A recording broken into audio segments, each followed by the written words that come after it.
चुका है, motion in 2D आप लोग पढ़ चुके हो। तो बेसिकली जो ये रिलेटिव मोशन वाला चैप्टर है ना, रिलेटिव मोशन वाला चैप्टर इसी चैप्टर की एक एक्सटेंशन है।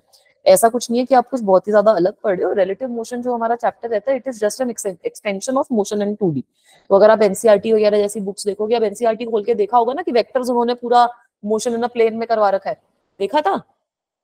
Yes ma'am. है ना? तो इसीलिए हम लोगों ने आपको वेक्टर्स जो हो गया वो पहले करवा दिया कि अब आपको वेक्टर की टेंशन लेने की जरूरत नहीं है। अब रिलेटिव मोशन जो भी हम करेंगे वो सारा का सारा आपका वेक्टर्स से ही उसमें एप्लीकेशन आएगी।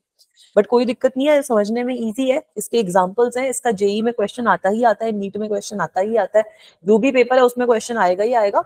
और इसकी एप्लीकेशन आप लोगों की ना बहुत सारे कॉम्पिटिटिव एग्जाम कहीं पे भी जाओगे तो कहीं ना कहीं आपको इसकी एप्लीकेशन दिखी जाएगी।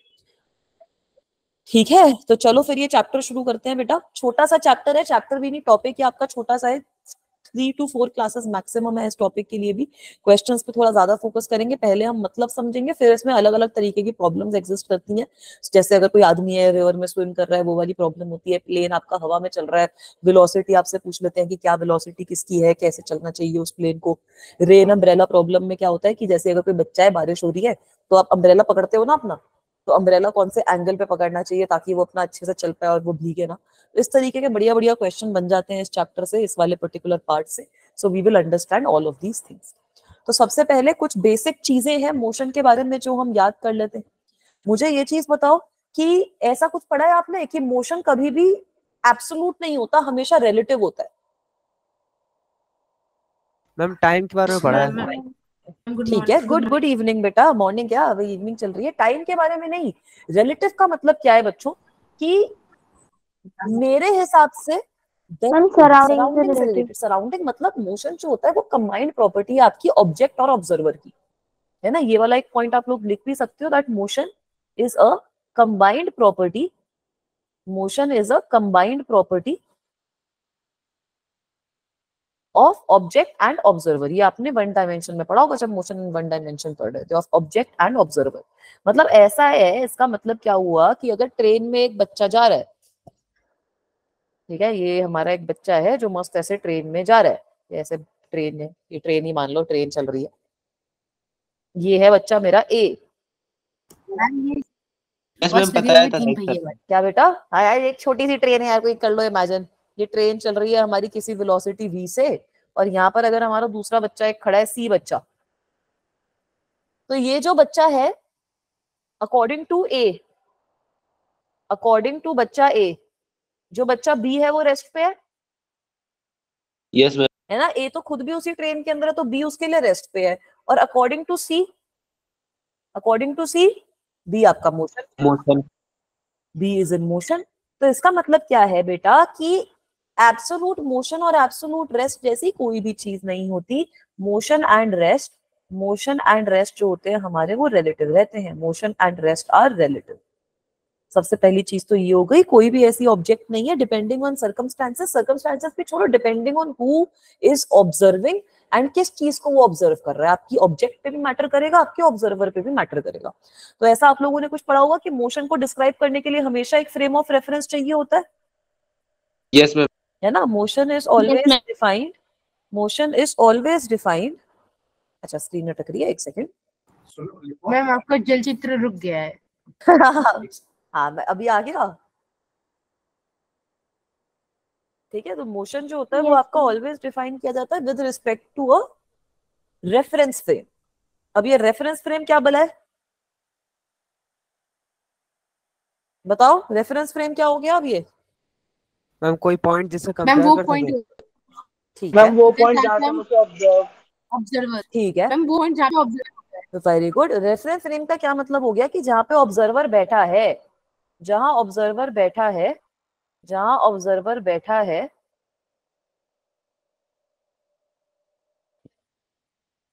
मैम आपने कुछ हाँ लिखा है? लिखा है, आगे भी चली गई हूँ, उसको रिफ्रेश करते थे। हाँ कर रही हो बेटा। आज मेरी स्क्रीन में थोड़ी दिक्कत ज्यादा आ रही है, अभी 12th की क्लास में भी बच्चों को दिक्कत आई तो बता देना, मैं ऐसे कर दूंगी। जहां ऑब्जर्वर बैठा है उसको आपने एक स्केल, उसको एक स्केल और आपने एक स्टॉप वॉच दे दी, तो वो अपना टाइम भी मेजर कर सकता है, वो अपनी जो भी लेंथ वगैरह मेजर करनी है कुछ भी मेजर कर सकता है। उसको स्केल एंड स्टॉप वॉच दे दी आपने, उसको स्केल एंड स्टॉप वॉच अगर आप दे दोगे तो वो अपना टाइम भी वहीं पे बैठे बैठे मेजर कर लेगा, कोई भी उसको लेंथ मेजर करनी है तो वो भी वहीं पे बैठे बैठे मेजर कर लेगा। तो इस तरीके के फ्रेम ऑफ रेफरेंस को करते हैं रेफरेंस फ्रेम या फिर फ्रेम ऑफ रेफरेंस, इसको आप कुछ भी कह सकते हो। तो बेसिकली कुछ अलग बात नहीं है, आपका एक सिस्टम है, कोऑर्डिनेट सिस्टम मान लो या फिर सिस्टम ऑफ एक्सेस मान लो, कि जहाँ पे आपका ऑब्जर्वर बैठा है उसके पास एक फ्रेम अटैच्ड होता है जिससे आपको जो भी मेजरमेंट लेनी है वो आप ले सकते हो। या आपका रेफरेंस फ्रेम स्टेशनरी भी हो सकता है और मूविंग भी हो सकता है। अगर ऑब्जर्वर मूविंग है तो रेफरेंस फ्रेम भी मूविंग होगा, ऑब्जर्वर स्टेशनरी है तो रेफरेंस फ्रेम भी स्टेशनरी आएगा। सो रेफरेंस फ्रेम इज नथिंग, ये नोट डाउन भी कर सकते हो। रेफरेंस फ्रेम कुछ भी नहीं है, is an access system, is an access system from which motion is observed, from which motion is observed along with a clock, along with a clock attached to the axis, to measure time, to measure time। तो आपका एक ऐसा नया reference frame है, ऐसा एक नया आपका कोऑर्डिनेट एक्सेस आपने ले लिया जहाँ पे ऑब्जर्वर बैठा है, उसके पास स्केल है, उसके पास स्टॉप वॉच है, सारी की सारी मेजरमेंट आपका ऑब्जर्वर जहां से बैठा है वो अपने हिसाब से कर रहा है। रेफरेंस फ्रेम आपका मूविंग भी हो सकता है और स्टेशनरी भी हो सकता है। Reference frame can be stationary और मूविंग। अब अगर ऑब्जर्वर खुद ही मूव कर रहा होगा तो उसका रेफरेंस फ्रेम भी उसके मतलब रेफरेंस फ्रेम तो मूव कर ही रहा है ना। अगर ऑब्जर्वर खुद मूव कर रहा है तो ऑब्जर्वर तो मान लेगा कि भाई मैं तो रेस्ट पे हूँ। ऑब्जर्वर ये चीज कभी नहीं बोलेगा कि अच्छा हाँ भाई मैं भी तो गाड़ी में बैठा हूँ तो मैं भी तो चल रहा हूँ, नहीं। ऑब्जर्वर बोलेगा कि भले ही मैं गाड़ी में बैठा हूँ मैं तो रेस्ट पे हूँ, ये जो बाहर पेड़ है वो मूव कर रहा है। ठीक है बेटा, तो इस तरीके की सिचुएशन में आप यही चीज इमेजिन करते हो कि ऑब्जर्वर जहां पे भी बैठा है वहां से हमने अपना रेफरेंस फ्रेम बना लिया और ऑब्जर्वर जो है वो हमेशा आपका रेस्ट पे ही रहे। बट रेफरेंस फ्रेम जो है वो आपका स्टेशनरी भी हो सकता है, वो आपका मूविंग भी हो सकता है। गुड इवनिंग एवरीवन, बहुत सारे बच्चे आ गए।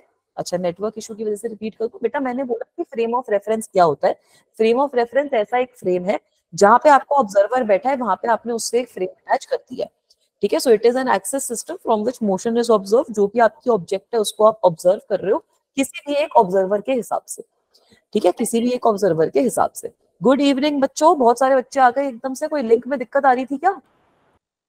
मैम स्क्रीन शेयर नहीं हो रही और हमारे ग्रुप पर लिंक ही नहीं आया था, आपका अभी अभी आया। अच्छा लिंक ही नहीं आया था। गुड इवनिंग बच्चों, गुड इवनिंग बेटा। आप शाहिद सर के बच्चे होंगे, मैं वही बोल रही थी मेरे बच्चों को कि यार शाहिद सर के बच्चे भी आने थे, आए नहीं है वो।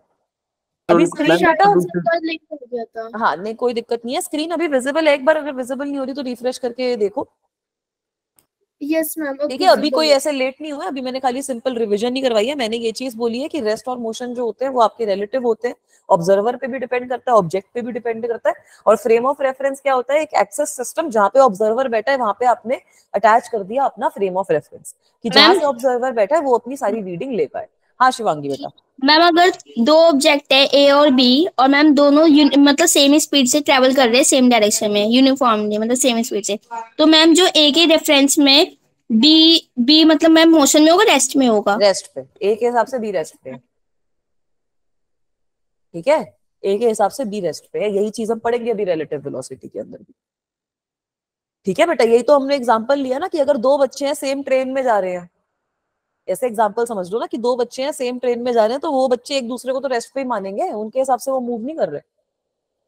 ठीक है ओके मैम। ओके चलो अब ये समझ लेते हैं। अब अपने टॉपिक पे आ जाते हैं।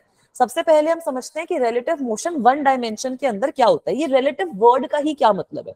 रिलेटिव वर्ड बड़ा सिंपल है। रिलेटिव का मतलब होता है किसी की भी हिसाब से क्या हो रहा है ना। रिलेटिव का मतलब है इंडिपेंडेंट नहीं देख रहे आप देख रहे हो किसी चीज के हिसाब से क्या हो रहा है। जैसे सपोज अब सबसे पहले मैं सबसे इजी और सबसे बेसिक चीज की बात करती हूँ, रिलेटिव पोजिशन। रिलेटिव पोजिशन, तो अब ये रिलेटिव पोजीशन का क्या मतलब है? पोजीशन को आप जब भी डिस्क्राइब करते हो किसी और पोजीशन के हिसाब से डिस्क्राइब करते हो। जब भी आपने किसी भी चीज की पोजीशन को, अगर मैं शिवांगी से पूछूं कि बेटा आप कहाँ हो, शिवांगी बोले कि मैम मैं तो घर पे बैठी हूँ, मुझे बड़ा समझ में आ गया कि शिवांगी का घर कहाँ है, शिवांगी है कहाँ। और दूसरी साइड पे शिवांगी मुझे बोले कि मैम जहाँ पे आपका घर है वहां से नॉर्थ की डायरेक्शन में 20 किलोमीटर दूर मेरा घर है, तब मुझे समझ में आ जाएगा ना। तो अगर आप किसी भी चीज की पोजीशन को डिस्क्राइब करते हो, किसी चीज के रिस्पेक्ट में ही डिस्क्राइब करते हो, अगर आप किसी पॉइंट को भी डिस्क्राइब कर रहे हो, अगर आप ग्राफ पे कोई पॉइंट बना रहे हो तो उसको भी तो आप ओरिजिन के हिसाब से डिस्क्राइब कर रहे हो ना बेटा। तो सारी आपकी रिलेटिव पोजीशन ही होती है.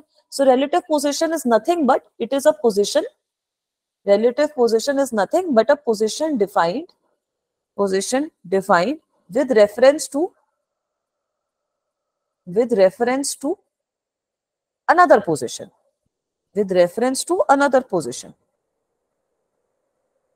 तो अगर मैं इसके एक दो आप लोगों को एग्जांपल्स भी दूं, तो सपोज एक नंबर लाइन ड्रॉ कर लो अपने कॉपीज में आप लोग भी. ये सपोज 0 है, ये 1 है, ये 2 है, ये -1 है, ये -2 है. So let me say that this is point A, this is point B and this is point C. तो अब यहाँ पर इसको डिनोट कैसे किया जाता है? अगर मैं आप लोगों से पूछूं कि मुझे बता दो XBA कितना है, तो XBA का क्या मतलब हो गया बेटा? XBA means that you are telling me what is the position of B with respect to A. इसका मतलब क्या है कि ऑब्जर्वर बैठा है मेरा ए पे और वो बी को देख रहा है, तो बी को कहाँ दिखेगा? 2 पे. अच्छा, 2 आगे. 2 आगे दिखेगा ना, तो +2 के हिसाब से लिख सकती हूँ ना मैं इस चीज को. तो इसका क्या मतलब है? एक्स बी ए का क्या मतलब हो गया कि एक तरीके से एक्स बी माइनस एक्स है. तो एक्स ए मेरा 0 पे है, एक्स बी मेरा 2 पे है, so I can write this as 2 - 0 which will come out as 2. Is this okay? Yes ma'am. ठीक है. ऐसे ही तो मैं आपसे कुछ भी पूछ सकती हूँ. अब मैं आपसे पूछ लूं what is the meaning of X C B, तो यहाँ पे अब मैं आपसे क्या पूछ रही हूँ? What is the position of C with respect to B? X C B का यही मतलब है ना बेटा? -4. 4. Very good. Position of C with respect to B. अब मैंने अपना जो ऑब्जर्वर है वो बिठा दिया है 2 पे, जो बी वाला पॉइंट है उस पर मैंने अपना ऑब्जर्वर बिठा दिया. इसके हिसाब से मैं आपसे पूछ रही हूँ कि मुझे बता दो कि एक्स सी बी की क्या वैल्यू होगी. इसको अगर आपको मैथमेटिकल तरीके से समझना है, तो मैथमेटिकल चीज तरीके से समझने के लिए आप इसको लिख सकते हो X C minus X B. जो भी पोजीशन ऑफ सी है minus position of B, so this will come out as what? -2 मतलब -2. तो आपकी पोजीशन पॉजिटिव भी आ सकती है, नेगेटिव भी आ सकती है. अब तो आपको पता है ना कि क्या आपका पोजीशन भी आपकी वेक्टर होती है. पोजीशन वेक्टर भी तो पढ़ लिया होगा. ठीक है बेटा. तो इसका मतलब क्या है कि जो C है, position of C with respect to B आप निकाल रहे हो, तो C को आप देख रहे हो, कौन देख रहा है? B देख रहा है. तो B मेरा ऑब्जर्वर हो गया, C जो है वो मेरी ऑब्जेक्ट हो गई. Is this point clear? Yes ma'am. ठीक है. तो सिंपल है बेटा. खुशबू, अभी हमने क्लास स्टार्ट करी है, सिंपल टॉपिक्स अभी पढ़ रहे हैं. Motion, relative motion and 1D को डिस्कस कर रहे हैं. अब आगे आ जाओ. रिलेटिव वेलोसिटी भी ऐसे ही निकाल लोगे? यस मैम, निकल जाएगी. रिलेटिव वेलोसिटी का क्या मतलब होगा भाई? जो एक ऑब्जेक्ट है वो अपने आप को समझ रही है रेस्ट पे, दूसरी ऑब्जेक्ट को पूछ रही है कि दूसरी ऑब्जेक्ट किस वेलोसिटी से मूव कर रही है ना बेटा? तो relative velocity is nothing but velocity of a particle with respect to another particle. जैसे यहाँ पर हमने लिखा था position defined with reference to another position, तो reference relative velocity is velocity of an object with respect to an observer. Ideally जितनी भी आप वेलोसिटीज ऑफ कर रहे हो वो भी आपकी रिलेटिव वेलोसिटी होती है with respect to an observer. ठीक है बेटा. अब इसका मतलब क्या है? अब सपोज हमारी ये नंबर लाइन तो हम लोगों ने देखी थी, अभी ये नंबर लाइन देखी थी. अब सपोज इस पे मेरे जो ऑब्जेक्ट्स हैं वो हिलने डुलने लग गए. इस पे मेरे अब जो ऑब्जेक्ट्स हैं वो मस्त अपने हिलने डुलने लग गए. Ma'am screen. अच्छा, एक सेकंड बेटा. आ क्या? अब मैं क्या बोल रही हूँ कि ए जो है वो कुछ va वेलोसिटी से चल रहा है और b जो है मेरा वो भी किसी वेलोसिटी से चल रहा है. ये जो b है that is also moving with some velocity vb. तो सबसे पहले अभी हम लोगों ने क्या देखा कि अगर मुझे पोजीशन निकालनी है, किसकी पोजीशन मुझे निकालनी है सपोज b की विद रिस्पेक्ट टू a, तो कितनी हो जाएगी? Position of b minus position of a. If I differentiate this with respect to time, तो दोनों साइड पे डिफरेंशिएशन हो जाएगी नहीं होएगी? d of X B upon D T minus D of X A upon D T. तो इसका क्या मतलब है बेटा? इसका क्या मतलब है कि एक तरीके से मेरे पास ये वेलोसिटी तो आ गई ना, तो velocity of object b with respect to a is equals to what? vb minus va, है ना? इसका मतलब क्या है कि अगर मैं सपोज कर रही हूं कि a जो है वो मेरा ऑब्जर्वर है, मैं a के हिसाब से निकाल रही हूँ कि b की वेलोसिटी क्या है, तो ए समझेगा कि वो रेस्ट पे है, ए समझेगा कि वो रेस्ट पे है। और ए रेस्ट पे कैसे आएगा? अगर मैं एक दूसरा वीए वेक्टर यहाँ पर ऐड करूं इस तरीके से, तो यहां से भी आप देख सकते हो कि अब अगर मेरा ए जो है वो ऑब्जर्वेशन ले रहा है, वो तो रेस्ट पे आ गया, और जो मेरा बी है, B is moving with some velocity which will be equals to VB minus E. Is this okay guys? बता दो प्लीज। एक बार दोबारा समझा दूं। मैं क्या पूछ रही हूँ बेटा आपसे कि अगर सपोज आप ऑब्जेक्ट हो और आप किसी को ऑब्जर्व कर रहे हो, मतलब आप किसी को ऑब्जर्व कर रहे हो, आप ऑब्जर्वर हो और कोई ऑब्जेक्ट है, तो आप अपना मस्त बैठे हुए, आपको बच्चा भागता हुआ दिख रहा है, आप बोलोगे कि बच्चा भाग रहा है, बोलोगे ना? अब सपोज आप खुद भाग रहे हो और बच्चा रेस्ट पे बैठा है, तो अब आप बोलोगे कि मैं तो रेस्ट पे हूं, बच्चा भाग रहा है। समझ रहे हो? ये हो गया मोशन का कॉन्सेप्ट। यहाँ पर रिलेटिव वेलोसिटी का मतलब क्या है कि आप किसी भी चीज की वेलोसिटी निकालने की कोशिश कर रहे हो with respect to an observer. तो जैसे यहाँ पर अगर मेरे पास दो ऑब्जेक्ट्स हैं ए और बी, मैं बी की वेलोसिटी निकालना चाहती हूँ जो ए देख रहा है उसके हिसाब से। तो velocity of B with respect to A कितनी आ जाएगी? Velocity of B minus velocity of A. ये आई कैसे, इसको ऐसे भी समझ सकते हो कि ये जो ए है वो चल रहा है वी ए वेलोसिटी से, जो बी है वो चल रहा है वी बी वेलोसिटी से। अब ए बोल रहा है कि मैं तो भाई रेस्ट पे हूँ, तो ए रेस्ट पे कैसे आएगा? अगर मैं यहाँ पर एक नेगेटिव वेक्टर ऐड कर दूं तो ए रेस्ट पे आएगा ना, है ना बेटा? तो अगर मैं नेगेटिव वेक्टर ऐड करूंगी तो मुझे बी में भी करना पड़ेगा, ऑपरेशन तो पूरे में ही करना पड़ेगा। So when I do that I will obtain that A तो मेरा रेस्ट पे आ गया और वेलोसिटी ऑफ बी कितनी हो गई? VB minus V A.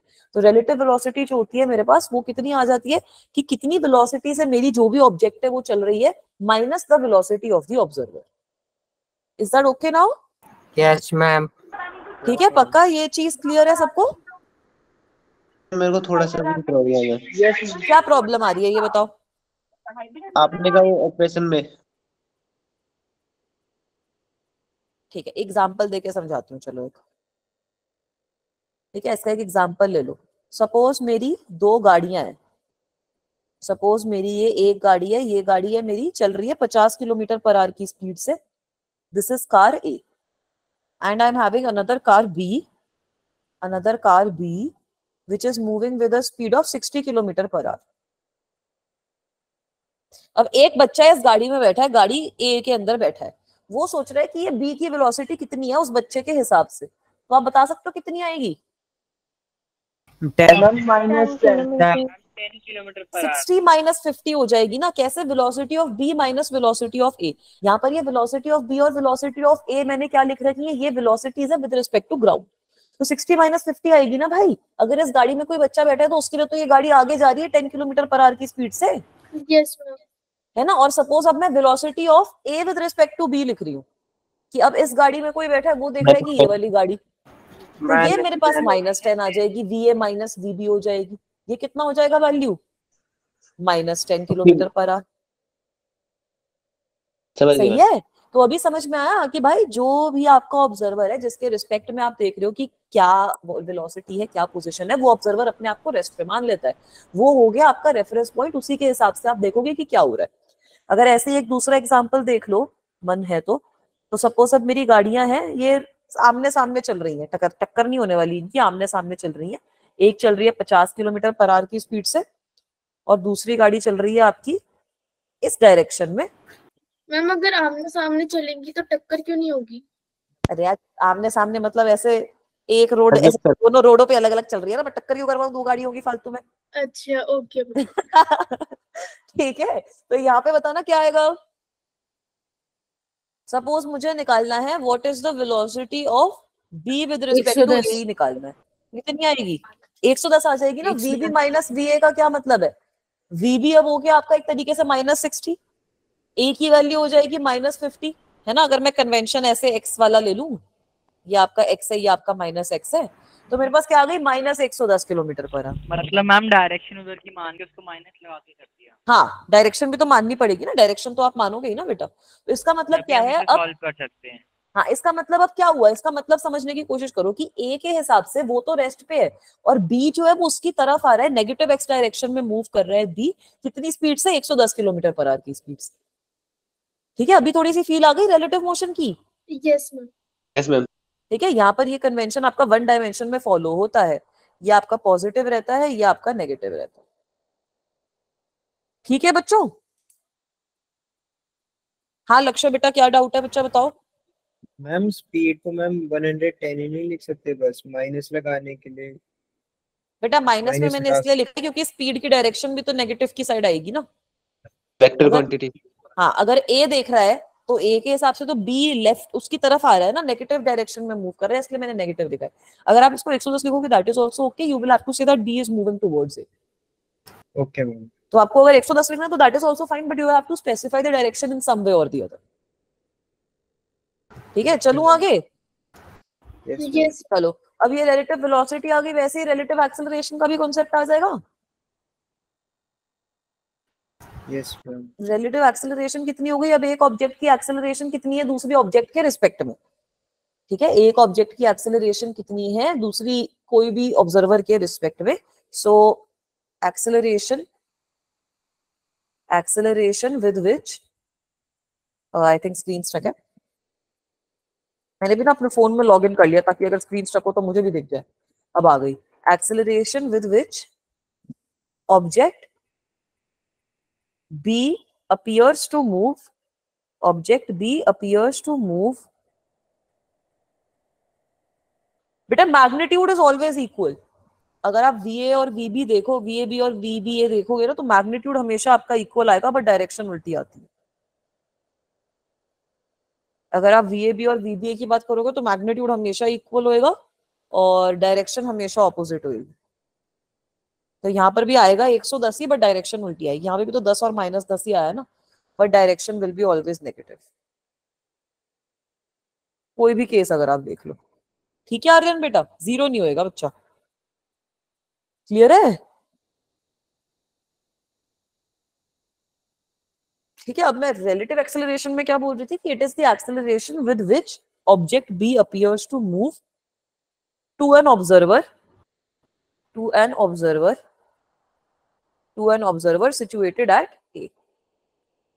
situated at A। तो बेटा अब हमारे दो बढ़िया ऐसे दो फिर से ऑब्जेक्ट्स ही हैं हमारे पास। एक ये ऑब्जेक्ट है A है ये हमारी, और एक ये ऑब्जेक्ट है ये है हमारी B। अब दोनों पे आपकी कुछ ना कुछ एक्सेलरेशन लग रही है, एक्सेलरेटेड मोशन है आपका। तो यहाँ पे आपकी एक्सेलरेशन लग रही है ये, यहाँ पर आपकी एक्सेलरेशन लग रही है ये। तो अब मैं फिर से वही सेम चीज बोल रही हूँ, कुछ अलग नहीं बोल रही कि भाई A के हिसाब से B की एक्सेलरेशन कितनी है। So acceleration of B with respect to A will be equals to what, AB minus acceleration of A। Is this okay? Yes ma'am. ठीक है, अब इस सिचुएशन में एक इंटरेस्टिंग चीज और होती है कि आपकी जो इक्वेशंस ऑफ मोशन है वो भी आप इनकी टर्म में लिख सकते हो। इक्वेशंस ऑफ मोशन जो होती है ना आपकी, v is equal to u plus at, जो s is equal to ut plus half at square वगैरह आपने सब पढ़ी है, तो वो भी आप इसकी टर्म में लिख सकते हो। कैसे? अगर आपके पास रिलेटिव वेलोसिटी है तो final relative velocity will be equal to initial relative velocity plus acceleration which is relative multiplied by t। इसका मतलब क्या है? स्क्रीन। आ गई? Yes ma'am. ठीक है, इसका मतलब क्या है कि अगर अब मैं ये बोल रही हूँ कि A और B दो ऑब्जेक्ट्स हैं, ये किसी एक्सेलरेशन से मूव कर रही हैं, कुछ इनका वेलोसिटी है इनिशियल वेलोसिटी, कुछ फाइनल वेलोसिटी है, तो अब मैं आपसे उसके हिसाब से पूछ रही हूँ कि बताओ कि ये A और B ऑब्जेक्ट्स इतने टाइम बाद इनकी क्या वेलोसिटी रहेगी, इनके बीच में क्या वेलोसिटी रहेगी। तो वो आप मुझे डायरेक्टली इस इक्वेशन से बता सकते हो। दोनों की इनिशियल आपने रिलेटिव वेलोसिटी निकाल ली, इनिशियल एक्सेलरेशन निकाल ली, रिलेटिव बता दिया कि फाइनल रिलेटिव वेलोसिटी इतनी आएगी। So these equations are also valid. वैसे अगर आपने रिलेटिव डिस्प्लेसमेंट निकाल ली कि what is the displacement of B with respect to A, then here also you can apply the same equation, U relative multiplied by time will be equal plus half A relative multiplied by time। इसका एक example भी करवा दूंगी। tan का square. क्या बेटा? अच्छा A का स्क्वायर नहीं, t का स्क्वायर। AT square. हाँ मैं भी सोच रही हूँ कि गड़बड़ कर रही हूँ यार कुछ में। ये AT का स्क्वायर, फिर V रिलेटिव का स्क्वायर कितना हो जाएगा, U स्क्वायर रिलेटिव अगर आपको पता है इनिशियल रिलेटिव वेलोसिटी प्लस आ गई plus 2 relative acceleration multiplied by relative displacement. तो जो आपके पास तीन इक्वेशंस ऑफ मोशन थी पहले, वो आपकी ट्रांसफॉर्म हो जाएंगी अगर आपको तीनों का रिलेटिव वैल्यू पता है कि रिलेटिव वेलोसिटी फाइनल वेलोसिटी इतनी है, रिलेटिव की इनिशियल वेलोसिटी इतनी है, और उससे रिलेटेड कोई टर्म निकालिए, तो आप डायरेक्टली ये वाली इक्वेशन भी यूज कर सकते हो। इससे थोड़ा शॉर्टकट मेथड हो जाता है ये आपके क्वेश्चन सॉल्व करने के लिए एग्जाम्स। ठीक है, इसको भी नोट डाउन कर लो, फिर थोड़े से क्वेश्चन सॉल्व करते हैं बेटा इस टॉपिक से। ये वाला टॉपिक सिंपल है 1 डायमेंशन में, थोड़ा सा मुश्किल हो जाएगा जब हम 2 डायमेंशन में जाएंगे, वहीं पे आपकी सारी मेजर एप्लीकेशंस भी आती है फिजिक्स। अभी तो हम 1 डायमेंशन में बेसिक समझ रहे हैं sir.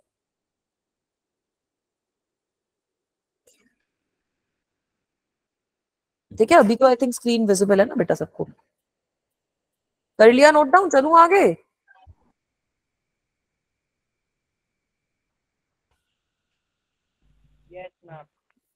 Yes ma'am, very good. तो चलो ये क्वेश्चन सॉल्व कर दो, छोटा सा क्वेश्चन है, बहुत सिंपल है।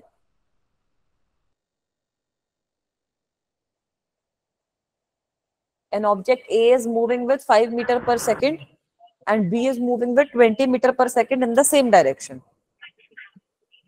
मैम फर्स्ट का 15 होगा। Very ma'am good. फर्स्ट का 15 सेकंड का -15 मीटर पर Very सेकंड। good, बिल्कुल मैम सही। पहले का Good मैम job. 15 मीटर पर सेकंड आएगा ठीक है, और मैम सेकंड मैम सेकंड का -15 मीटर पर बिल्कुल सही बोल रहे हो। फर्स्ट और सेकंड तो उल्टे ही आएंगे ना, ये तो हमें पता ही है कि फर्स्ट और सेकंड तो मैम उल्टे आने। A 5 से चल रहा है, B 15 से चल रहा है, तो अगर मुझे वेलोसिटी ऑफ B निकालनी है with respect to A, A अपने आप को रेस्ट पे मानेगा, तो A की वेलोसिटी माइनस कर दो। कितने आ जाएंगे मेरे पास? 15 - 5 नहीं, 20 - 5। हाँ, मैंने 20 गलत लिख दिया वहां पे। ठीक है, यहाँ पर आ जाएगा 20। अच्छा, स्क्रीन स्ट्रक है, एक सेकंड आ गई। VB माइनस VA कितना हो जाएगा आपका? 20 - 5 which means 15 metre per second. इसका मतलब भी समझो, पॉजिटिव डायरेक्शन आ रही है, इसका मतलब ये है कि A के हिसाब से B आपका ज्यादा, मतलब B आपका पॉजिटिव डायरेक्शन में चल रहा है 15 मीटर पर सेकेंड से। वैसे अब अगर आप VAB निकालोगे तो वो आ जाएगा VA माइनस VB। B अपने आप को रेस्ट पर मान रहा है, तो बिल्कुल सही बोला आपने, 20 - 5 आएगा वो, और वो आ जाएगा -15 मीटर पर सेकेंड। तो ये चीज आप देख भी सकते हो यहाँ से फिर से कि VAB जो है आपका, इट इज 20 होगा ना, क्या? तभी तो माइनस आएगा। 5 - 20 5 - 20 होएगा, right, sorry. VA minus VB हो जाएगा 5 - 20। ठीक है, तो यहाँ से आप देख सकते हो कि VAB is negative of VBA। जो भी आपकी वेलोसिटी आ रही है वो, and this is expected as well ना। वेक्टर तो आपको पता ही है कि अगर आप उल्टा कर देते हो वेक्टर को तो डायरेक्शन उल्टी हो जाती है, मैग्नीट्यूड तो सेम ही रहता है ना। सही है? Yes ma'am. यस चलूं आगे? मैम। Yes ma'am. चलो ये वाला क्वेश्चन भी सॉल्व करके बता दो।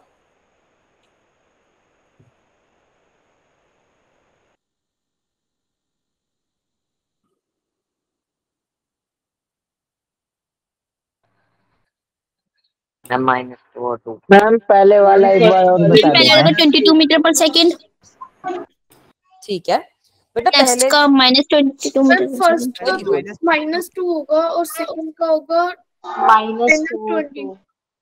ठीक है, मैम -2 previous to वाला एक बार 22 बता और देना। -22। प्रीवियस वाले में डाउट क्या है बेटा? देखो, जैसे A है 5 मीटर पर सेकंड की स्पीड से चल रहा है, B है 20 मीटर पर सेकंड की स्पीड से चल रहा है। पहला मैम आपसे क्या? वो सेकंड वाले में -20 होगा ना? -20 नहीं, दोनों पॉजिटिव डायरेक्शन में चल रहे हैं ना। बट मैम जो सामने से आए वो माइनस में हो जाता है ना। सामने से थोड़ी आ रहा है बेटा, ये तो अपने हिसाब से तो पॉजिटिव डायरेक्शन में ही चल रहा है ना। तो अगर ये A को देखेगा तो इसको लगेगा कि A इससे दूर जा रहा है, उल्टी डायरेक्शन में जा रहा है, ये 15 मीटर पर सेकंड की स्पीड से अकॉर्डिंग टू B। क्योंकि B तेज चल रहा है ना, तो A पीछे छूट रहा है, तो B को तो यही लगेगा कि A मेरा पीछे भाग रहा है, दूसरी डायरेक्शन में जा रहा है, माइनस मतलब 15 मीटर पर सेकंड की स्पीड से, है ना। तो वेलोसिटी ऑफ A आपकी 5 मीटर पर सेकंड है, वेलोसिटी ऑफ B आपकी 20 मीटर पर सेकंड है। दोनों को आप पॉजिटिव लोगे, सेम डायरेक्शन में है, तो ये तो आपके पास -15 मीटर आएगा ना। Okay ma'am, okay. Flight change करी थी। हाँ, स्लाइड तो आ रही है ना बच्चा? इसमें मारी आ रही। ठीक है, ये वाला अगला क्वेश्चन। अब ये अगला क्वेश्चन कैसे करोगे? थोड़ा सा 2 और 22 के बीच में बच्चों के आंसर आ रहे हैं। वेरी गुड, बिल्कुल सही बोल रहे हो। निकालोगे मैम कैसे? 22 और -20। ठीक है, मैं इसको फिर से वैसे ही कन्वेंशन ले लेती हूँ कि ये मेरा नेगेटिव है, ये मेरा पॉजिटिव है, राइट हैंड साइड पॉजिटिव है, लेफ्ट हैंड साइड नेगेटिव है। तो अब आप यहीं पे देख लो कि वेलोसिटी ऑफ A कितनी लिखोगे आप लोग? Ma'am 10। Very good, velocity of A तो आप पॉजिटिव 10 लिखोगे, राइट हैंड साइड पे जा रहा है ना A तो आपका, तो वेलोसिटी ऑफ A आप लोग लिखोगे 10 मीटर पर सेकंड। और वेलोसिटी ऑफ B कितनी लिखोगे? -12 मैम -12। वेलोसिटी ऑफ B आप लिख सकते हो -12 मीटर पर सेकंड। तो आपका फर्स्ट स्टेप है कि आपको वेलोसिटी ऑफ ए निकालनी है with respect to B. So velocity of A with respect to B means V A B, तो ये कितनी आ जाएगी? 22 -22 होगी। प्लस 22 आ जाएगी ना बेटा। और माइनस है उसमें। Very good. कैसे? Velocity of A with respect to B का क्या मतलब है? बी अपने आप को रेस्ट में मान रहा है, तो बी की वेलोसिटी को 0 कर दोगे, ठीक है। तो इसका मतलब क्या है कि velocity of A minus velocity of B which will come out to be 10, which will come out to be 10 minus of -12। Okay ma'am. ठीक है बेटा, तो यहाँ से आपके पास आ जाएगा 22 मीटर पर सेकेंड।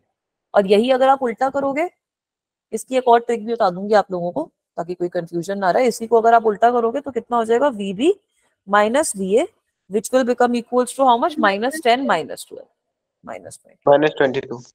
इसकी एक और ट्रिक ना ये है, अब A चल रहा है हमारा 10 मीटर पर सेकेंड से और B चल रहा है हमारा 12 मीटर पर सेकेंड से, यही हो रहा है ना, ठीक है। ये A है, ये B है। अगर मुझे पहले केस में निकालना है velocity of A with respect to B, तो B अपने आप को रेस्ट पे मानेगा, मतलब वेलोसिटी ऑफ B 0 होनी चाहिए। मतलब यहाँ पर एक 12 मीटर पर सेकेंड और ऐड कर देती हूँ, ये हो जाएगा ना 0, तो यहाँ पर भी उतना ही 12 मीटर पर सेकेंड ऐड करना पड़ेगा। A की कितनी वेलोसिटी आ जाएगी? 22 मीटर पर सेकेंड। समझ में आया? Yes ma'am. Yes ma'am. उल्टा भी कर सकते हो, ऐसे ही सेम चीज उल्टी कर सकते हो। अब अगर A के रिस्पेक्ट में B की वेलोसिटी देखनी है तो A अपने आप को रेस्ट पे मानेगा, मतलब A अपने आप को रेस्ट पे मानेगा, तो इस तरीके से मैं 10 मीटर पर सेकेंड यहाँ पे डाल देती हूँ, तो B में भी तो 10 मीटर पर सेकेंड इस डायरेक्शन में ऐड हो जाएगा ना, तो यहाँ पे आपके पास -22 आ जाएगी। ठीक है, कभी कभी आपके डायग्राम्स ना टेढ़े मेढ़े दे रखे होते हैं, तो इस तरीके से भी आप समझ सकते हो उसको। Is this okay? Yes ma'am. हाँ बेटा। 10 प्लस जो मैम A है उसमें 10 प्लस 22 10 प्लस 12 है, तो मैम 22 होगा ना, फिर प्लस का आएगा। हाँ तो 22 तो करा है। और फिर मैम बगल वाले जो B में है उसमें भी 22 आएगा प्लस का। हाँ, बस ऑपोजिट डायरेक्शन में। अपोजिट कैसे? दोनों तो सेम डायरेक्शन में जा रहे हैं ना। कहाँ जा रहे हैं? ये वाला देखो, A आपका राइट जा रहा है, B आपका टुवर्ड्स लेफ्ट नहीं जा रहा। A में अगर आप ये दोनों वेलोसिटी ऐड करोगे तो ये प्लस एक्स एक्सिस की तरफ जा रहा है ना, B वाला आपका नेगेटिव एक्स एक्सिस की तरफ जा रहा है। Yes ma'am, yes. ठीक है, अभी दिखा? क्लियर है बच्चों ये वाली चीज? चलूं आगे? Yes ma'am. ठीक है, अब एक चीज समझ लो, वेलोसिटी ऑफ अप्रोच और सेपरेशन तो कुछ वन डायमेंशन के अंदर ये कुछ उल्टी पुल्टी बात नहीं है। इसकी डेफिनेशन वैसे ये होती है that it is the velocity. Definition लिख लो। अच्छा, मैंने स्लाइड आगे शिफ्ट नहीं हुई है शायद, आ गई बेटा Chetna. It is the velocity, it is the component of the relative velocity rather, it is the component of the relative velocity screen एक सेकेंड रिफ्रेश कर रही हूँ बच्चों।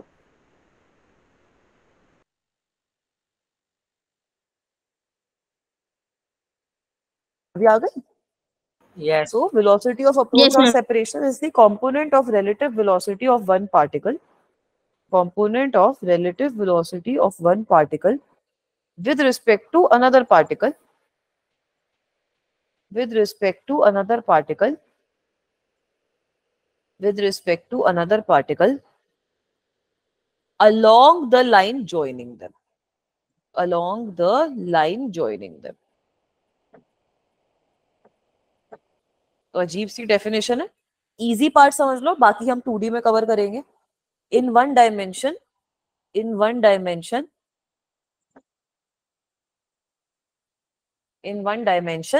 The velocity of approach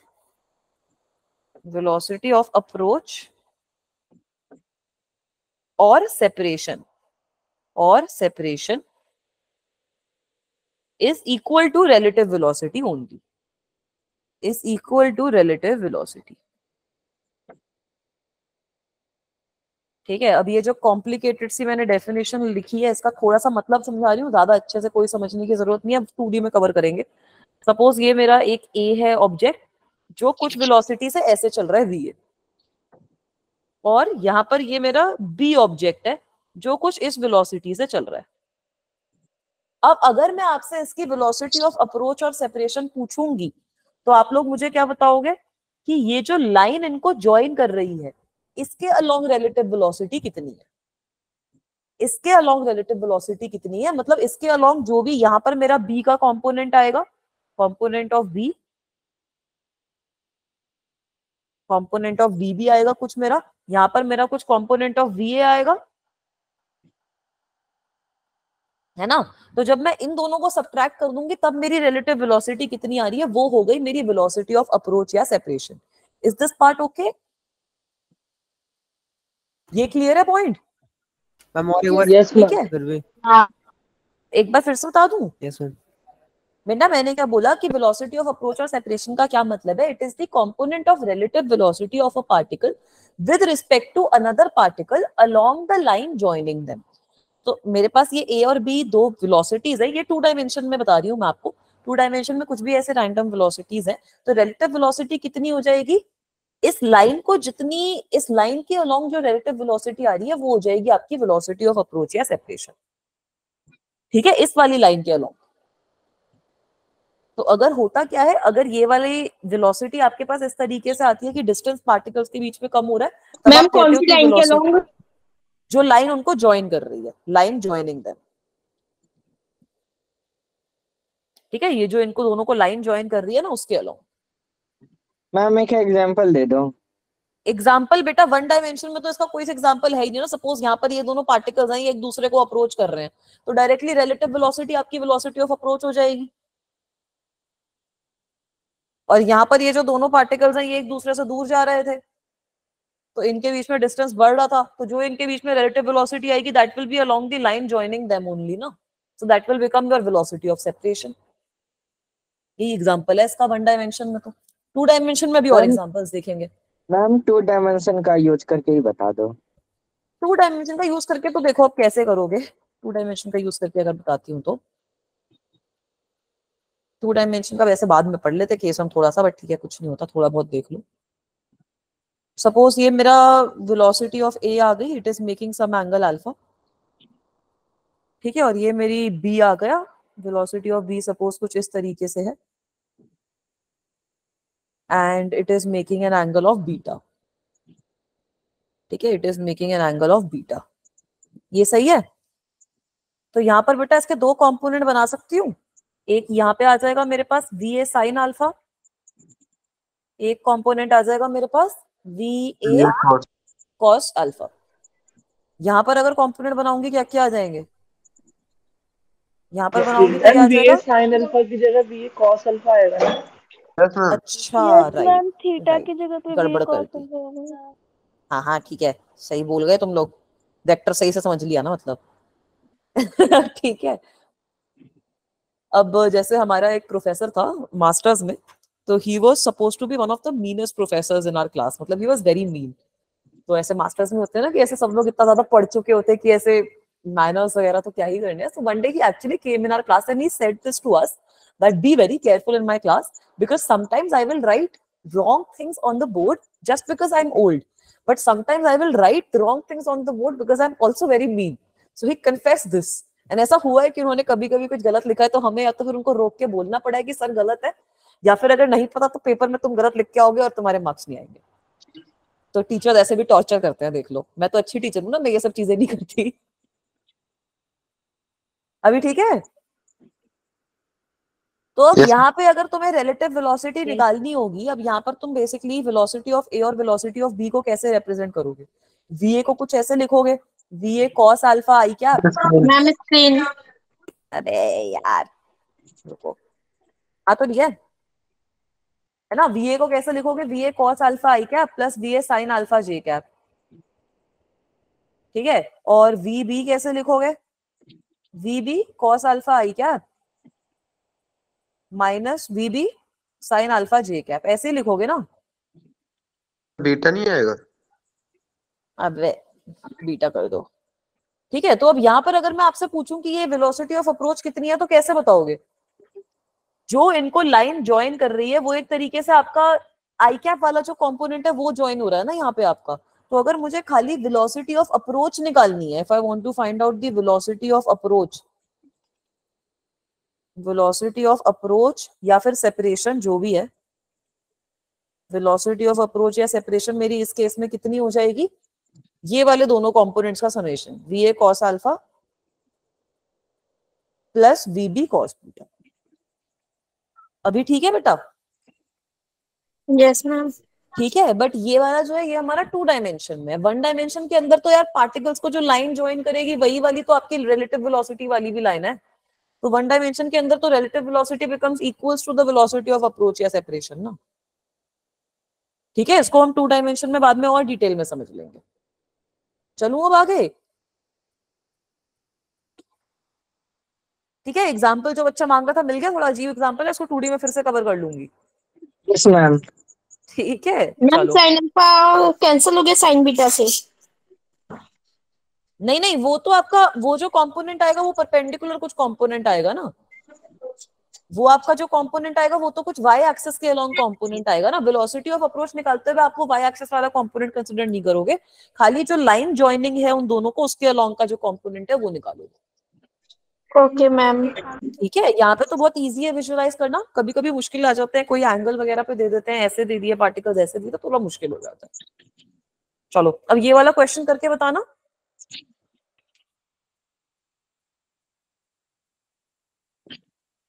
A particle A is moving with a speed of 10 meter per second towards right, and another particle is moving at the speed of 12 meter per second towards left. Find the velocity of approach.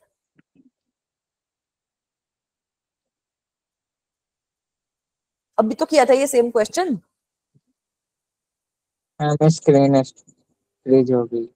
हाँ तो अभी मैंने लिखा भी नहीं ना answer, तुम लोग आंसर करके बताओ तो सही। कैसे निकालोगे वेलोसिटी ऑफ अप्रोच? VA की वैल्यू कितनी है 10, VB की वैल्यू कितनी है -12। तो आपको पता है कि VBA अगर मुझे निकालना है तो कितना आएगा स्क्रीन मैम? बच्चों? आया अभी? VA की वैल्यू आई है 10, VB की वैल्यू आई है -12। VBA की वैल्यू कितनी हो जाएगी? -22। ठीक है, और VAB करवाया नहीं था अभी। हाँ तो करवाया तो वही तो बता रही हूँ। 22 मीटर पर सेकंड। मीटर पर सेकंड आ गया, ये तो ठीक है ना। तो इसका मतलब है अब ये दोनों एक दूसरे को अप्रोच कर रहे हैं, they are approaching each other, तो यही तो मेरी वेलोसिटी ऑफ अप्रोच भी हो जाएगी। वेलोसिटी ऑफ अप्रोच कितनी हो जाएगी, इसका मैग्नीट्यूड निकाल लो, मैग्नीट्यूड ऑफ VAB या फिर मैग्नीट्यूड नहीं 22 तो आ जाएगा, 44 थोड़ी। मतलब इसका मतलब क्या है कि ये दोनों जो हैं एक दूसरे को अप्रोच कर रहे हैं विद वेलोसिटी ऑफ 22 मीटर पर सेकंड। तो यही तो हो भी रहा है इस क्वेश्चन में।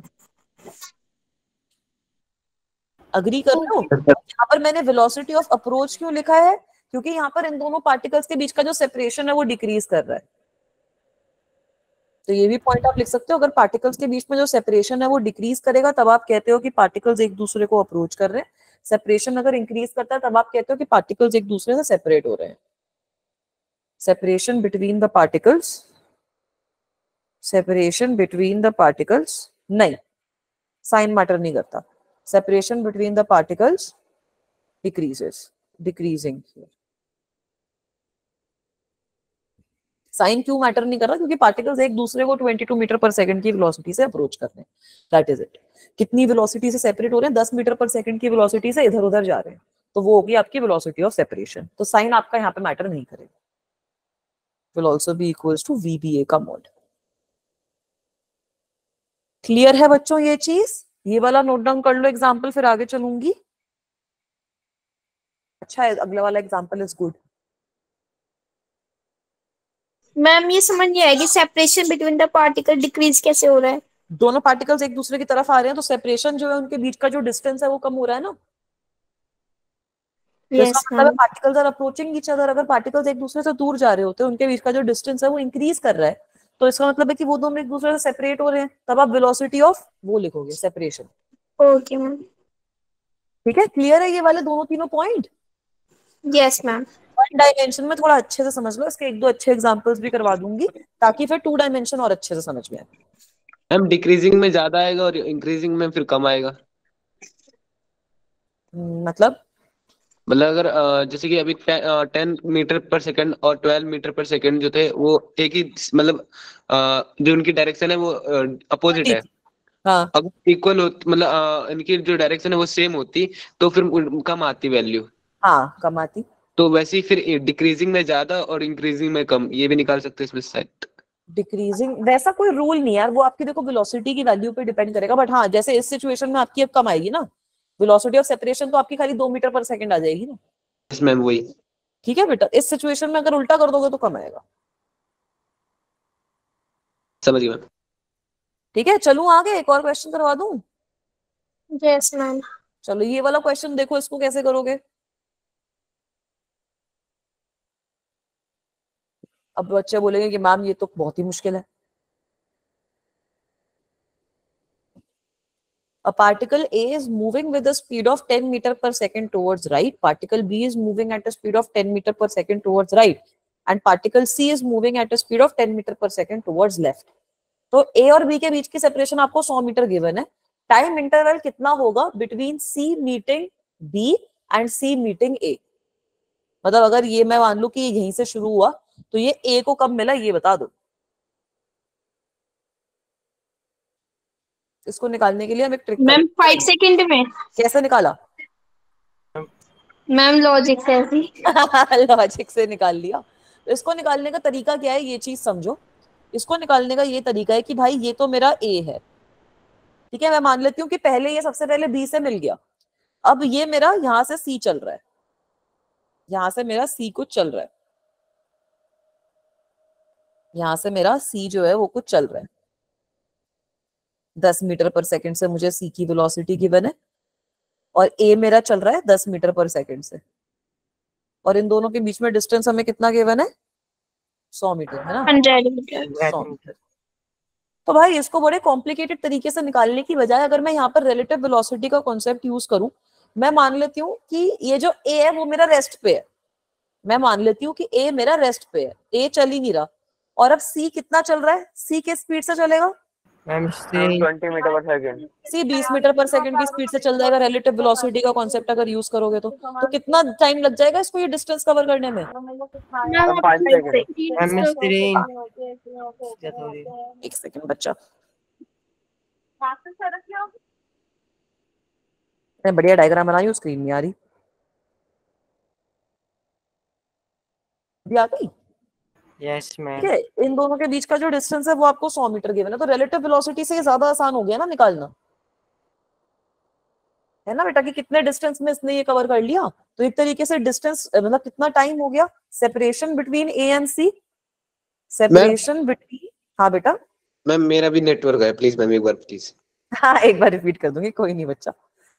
मैंने क्या बोला कि यहाँ पर आपको बॉडीज गिवन है A और B किसी पर्टिकुलर वेलोसिटी से चल रही है। आपको एक रैंडम बॉडी दे दी है C और पूछा है कि C आपकी एक टाइम पे B से मिलेगी, फिर C आपकी एक दूसरे टाइम पे A से मिलेगी। तो कितना डिफरेंस है दोनों के बीच में ये बता दो, कितना डिफरेंस है दोनों के बीच में ये बता दो। तो ये बता दोगे ना इस सिचुएशन में। कैसे बताओगे? इस तरीके की सिचुएशन चल रही है, B को तो मैंने मान लिया कि सबसे पहले वो B से मिल गई। अब ये C को करना क्या है? इतना डिस्टेंस कवर करना है जो भी ये वेलोसिटी है उससे। तो इसको मैं अज्यूम कर सकती हूँ कि A तो मेरा रेस्ट पे है, C मेरा मूव कर रहा है 20 मीटर पर सेकंड से, उसको 100 मीटर का डिस्टेंस कवर करना है, कितना टाइम लगेगा? तभी तो वो मिल लेगी ना A से। तो the time is basically equals to separation between A and C and velocity of approach of A and C। Ma'am एक चीज समझ में नहीं आई। सी क्या? 20% कैसे हुआ? मैम रिलेटिव वेलोसिटी निकाल कब अप्रोच कर रहा है? स्टार्टिंग में मान लिया ना मैंने, T इज इक्वल्स टू 0 पे हो रहा है ये। तो मैम इसका आंसर T इक्वल टू 0 ही है फिर? नहीं, interval between C meeting with B and C meeting with A। पहले B से मिल गया, T इज इक्वल्स टू 0 पे, अब A से कब मिलेगा? 5 सेकंड पे। हाँ तो फिर आंसर इसका 5 सेकंड है ना। Okay ma'am yes. 100 upon velocity of approach हमने निकाली 20, तो टाइम कितना हो गया? 5 सेकंड। तो 5 सेकंड का इंटरवल है, जब भी ये B से मिलेगा और A से मिलेगा उसके बीच में 5 सेकंड का इंटरवल होगा। अभी समझ में आया थोड़ा? यस मैम आ गया। C 20 मीटर पर सेकंड क्यों लिया? क्योंकि मैंने रिलेटिव वेलोसिटी निकाल ली यहाँ पर। This is relative velocity of C with respect to A। A ने अपने आप को बोला कि मैं तो रेस्ट पे हूँ, C की कितनी वेलोसिटी है? 20 मीटर पर सेकंड हो जाएगी ना। 10 माइनस 10 माइनस 10 करोगे तो यस मैम ओके है ना बेटा। हाँ, तो अब इसका मतलब क्या है कि ए रेस्ट पे हो गया, सी ने 20 मीटर पर सेकंड से कवर कर लिया 100 मीटर का डिस्टेंस। हाँ यार, ये क्वेश्चन और मुश्किल हो जाता अगर मैं कुछ ऐसा बोल देती। ये क्वेश्चन और मुश्किल हो जाता अगर मैं कुछ ऐसा बोल दूं कि ये तो मेरा ए है, ये मेरा बी है, और मेरा सी कहीं यहां से शुरू हो रहा है, और ये डिस्टेंस मेरा कुछ 50 मीटर है। तो अब यहाँ पर बताओ कि बी से कब मिलेगा और ए से कब मिलेगा, तब बच्चे कंफ्यूज हो जाते। तो इसलिए इस क्वेश्चन को इस तरीके से करवाया है। मैम तब कैसे होता फिर? कुछ नहीं, वो पहले एक टाइम निकाल लो कि बी को कब मिलेगा, उसके हिसाब से टाइम निकाल लो, फिर सी को कब मिलेगा उसके हिसाब से निकाल लो। मैम बी कैसे फालतू था? बी का कुछ काम ही नहीं हुआ ना, उसको टी इज इक्वल टू 0 बोल दिया ना हमने, तो बी का तो कुछ रिलेटिव वेलोसिटी वगैरह निकाला ही नहीं। हम ऐसे बोल सकते हम किसी को रैंडमली? क्या फालतू? नहीं, टी इज इक्वल टू हाँ यार, तुम ऑब्जर्वर हो, तुम्हें जो रीडिंग लेनी है लो। मैम बी को यूज करके फेंक दिया। हाँ कुछ नहीं होता, क्या हो गया, आंसर आ गया ना तुम्हारा, तुम इस चीज पे फोकस करो। हम एक बार और बता दोगे? मेरे को लगा बच्चा बोल रहा है मैं ऐसे फालतू बोल दिया किसी को भी। बेटा एक बार और बताती हूँ, देखो अच्छे से सुनो। अब ये क्या हो रहा है, रुक गया था। कुछ नहीं होता बेटा, ये क्या हो रहा है यहाँ पर, सब बच्चे सुन लो। जैसे कुछ कॉम्प्लिकेटेड सी सिचुएशन है, आपसे पूछा है कि चलो ये तो बड़ा सिमेट्रिक सा केस है, तो आप लोगों को दिख भी रहा है कि 5 सेकंड ही आना चाहिए। अगर थोड़ी सी वैल्यूज वगैरह चेंज हो जाए तो बच्चों को दिखना बंद हो जाएगा। तो इस सिचुएशन में ये एक तरीके से दो बॉडीज एक दूसरे को अप्रोच कर रही है, ये कब मिलेंगी वो वाला टाइम हमें निकालना है। तो इतना अजीब सा क्वेश्चन करने की बजाय मैं बोल देती हूँ कि ए मेरा रेस्ट पे है, मैंने यहाँ पर रिलेटिव वेलोसिटी ऑफ सी निकाल ली विद रिस्पेक्ट टू ए। जितने टाइम में ये 100 मीटर का डिस्टेंस कवर करेगा उतने तो टाइम लगेगा ना, है ना बेटा। तो ऐसे क्वेश्चन इस तरीके से बड़ा इजीली ट्रांसफॉर्म हो जाते हैं। तो इसलिए यहाँ पर आपका जो टाइम होगा, इसमें कितना 100 मीटर का टाइम कवर हुआ, कितना डिस्टेंस कवर हुआ 100 मीटर में, तो वो आपके पास टाइम डायरेक्टली आ जाएगा कि कितना सेपरेशन था ए और सी के बीच में, divided by what was the velocity of approach. तो यहाँ से टाइम हमारे पास डायरेक्टली आ गया कितना, 5 सेकंड। अभी ठीक है? तो नहीं किया कि मतलब जो पहले सी को बी के साथ मिला दिया, फिर ए को सी के साथ किया। ऐसा भी कर लो यार, क्या हो जाएगा। तो तुम टाइम 0 कहीं ना कहीं तो मानोगे, कहीं ना कहीं तो टाइम 0 मानना पड़ेगा ना। तो मैंने टाइम 0 मान लिया कि जब बी और सी मिले तब मेरा टाइम इक्वल टू 0 था। अब ए तक पहुंचने में कितना टाइम लगा वही तो निकालना है। समझिए मैम। समझ गए? यहाँ पे अगर टाइम आप 1 ले लोगे तो ए तक पहुंचने में उसको और 5 सेकंड लगेंगे, वो टी इज इक्वल टू 6 पे पहुंच जाएगा। क्या हो गया, 5 सेकंड तो लगेंगे उतना डिस्टेंस कवर करने में तो इसको, बी और सी के बीच का। ठीक है, चलूं आगे? Yes ma'am. ये वाला क्वेश्चन देखो, ये थोड़ा अच्छा है। इसको दो तरीकों से सॉल्व कर सकते हैं, दोनों से सॉल्व करवा दो। Ma'am strain ma'am. अब आ गया? यस। ठीक है, एक तरीका तो ये है कि आप लोग इसको सॉल्व कर सकते हो जो आपने इक्वेशन ऑफ मोशन सीखी है उनसे। दूसरा तरीका ये है कि इसको हम सॉल्व करेंगे जो हमने ये अभी रिलेटिव वेलोसिटी का कॉन्सेप्ट देखा है उससे। तो सबसे पहले आप मुझे इक्वेशन ऑफ मोशन वाले तरीके से सॉल्व करके आंसर बताओ। Ma'am 5 metre. Very good, 5 metre आया। कैसे आया, आप तरीका बताओ। मैम सेपरेशन का डिस्टेंस बताना है क्या मैम दोनों के बीच का? हाँ, 1 सेकंड के बाद क्या डिस्टेंस रहेगा? 5 मीटर। कैसे निकाला ये बताओ। मैम वो वेरी गुड वेरी गुड। ये तो हमारा पहला मेथड है कि s is equals to ut minus half gt square हो गया ना एक तरीके से। Yes ma'am. ठीक है, तो पहले केस में क्या हुआ, अगर मैं डिस्प्लेसमेंट ए की निकाल लेती हूँ तो डिस्प्लेसमेंट,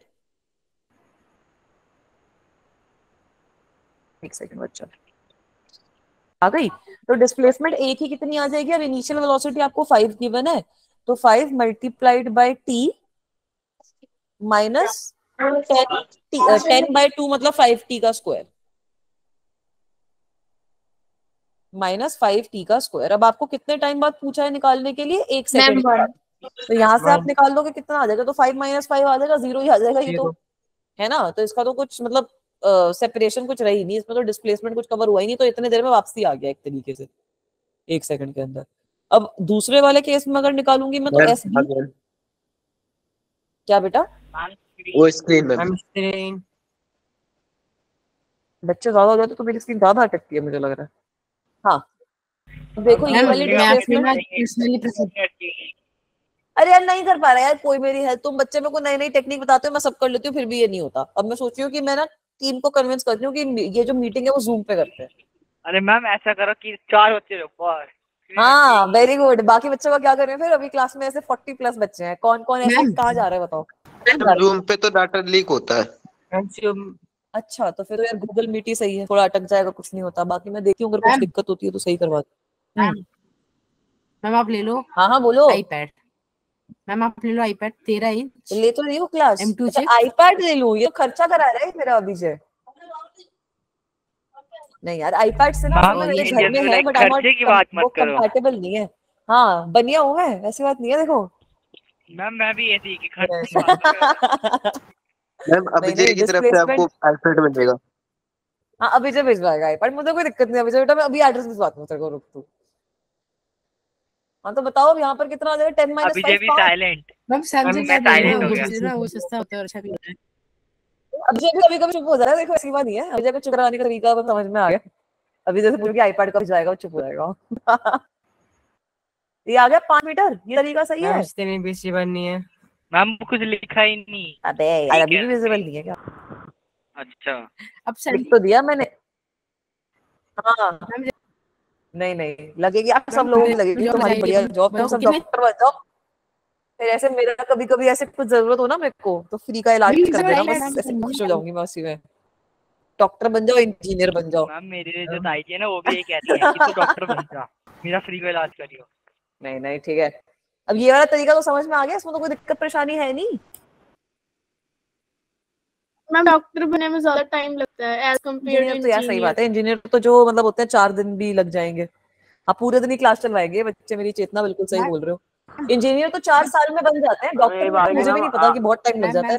मैम आज की तारीख में इंजीनियरिंग में इतनी वो है मैम, एम्प्लॉयमेंट बन नहीं रही है आज की तारीख में। Depends again, that depends that जैसे ना यार पता है किस चीज में डिपेंड करता है कि तुम भेड़चाल वाले बच्चे या फिर तुम्हें एक्चुअल में इंजीनियर करनी थी। समझ रहे हो? जैसे कुछ बच्चे होते हैं जो भेड़चाल के चक्कर में बस इंजीनियरिंग करनी है कर लेते हैं, ना उनका इंटरेस्ट होता, ना उनको फिजिक्स केमिस्ट्री मैथ्स में मजा आता, बस वो कर लेते हैं क्योंकि पेरेंट्स ने बोला या फिर कुछ भी ऐसा। मेरे कुछ दोस्त भी हैं ऐसे। अब कोई पर्पस नहीं रहा ना उनका इंजीनियरिंग करने का, तो इसलिए उनको जॉब्स भी बहुत ज्यादा उस सेक्टर में अच्छी नहीं मिल पाती क्योंकि उनका इंटरेस्ट ही नहीं है उस सेक्टर में। अब बच्चे अगर अच्छे कॉलेज से करते हैं, अगर उनमें एक्चुअल में टैलेंट होता है तो फिर बेटा जॉब मार्केट भी अच्छी रहती है। मतलब मैंने तो देखा है बहुत कुछ डिमांड है इनकी, बहुत डिमांड है, मतलब बाहर की कंट्रीज में भी बहुत डिमांड है। और यार इंडिया की पढ़ाई तो वैसी अच्छी है ना, जैसे as compare to foreign education, India की एजुकेशन ज्यादा अच्छी है। तो थोड़ा सा तो फर्क पड़ेगा ना कि जैसे अगर आप बाहर भी अप्लाई करते हो, कुछ बच्चे तो ऐसे इंजीनियरिंग के बाद जैसे एमबीए करते हैं तो उनका भी स्कोप अच्छा निकल जाता है। मैंने ऐसे ही बच्चे देखे हैं, भले ही मूवीज वगैरह में ऐसे बच्चों का मजाक उड़ाया जाता है, बट जेन्युइनली अगर कोई इंजीनियरिंग करके एमबीए करता है तो उसका भी स्कोप तो मैंने देखा है अच्छा रहता है। आजकल तो मेरे कुछ दोस्तों ने ऐसे स्टार्टअप वगैरह कर लिया तो उनका पास भी अच्छा स्कोप चल रहा है। एमबीए चाय वाला भी है। हाँ मतलब ऐसे there are lots and lots of fields. अब क्रिएटिव फील्ड्स भी आजकल तो इतने बढ़ गए हैं, जैसे I know of people who have been doing so well in fashion designing और ज्वेलरी डिजाइनिंग और any such thing. Ma'am but doctor में ना कॉलेज नहीं देखते, डॉक्टर में सिर्फ एमबीबीएस की डिग्री देखते हैं। हाँ डॉक्टर में तो नहीं, देखो अब इंजीनियरिंग में मैटर करेगा कि आपका वो कौन सा है। इंजीनियरिंग में आपका मैटर करेगा कि कॉलेज कौन सा है, क्योंकि आपकी कंपनीज जो होती हैं वो थोड़ी बहुत उस हिसाब से आती हैं। जिनके थोड़े से कॉलेजेस नॉर्मल होते हैं उनको भी जॉब्स मिल जाती है, उनका थोड़ा पैकेज स्टार्टिंग पैकेज कम रहता है, फिर धीरे धीरे आप इंप्रूव कर लेते हो। जिनके कॉलेज स्टार्टिंग में अच्छे होते हैं उनको फायदा ये रहता है कि जो उनके पास कंपनीज आती हैं वो स्टार्टिंग में थोड़ा हायर पैकेज उनको ऑफर करके चलती है, तो ये थोड़ा सा डिफरेंस रहता है।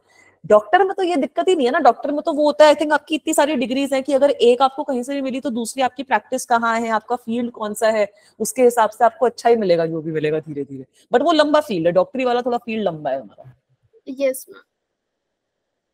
नहीं कोई नहीं, सबका सब बढ़िया होगा। जो बच्चे डॉक्टरों के साथ केस में क्या होता है मैम, देखो आप गलती से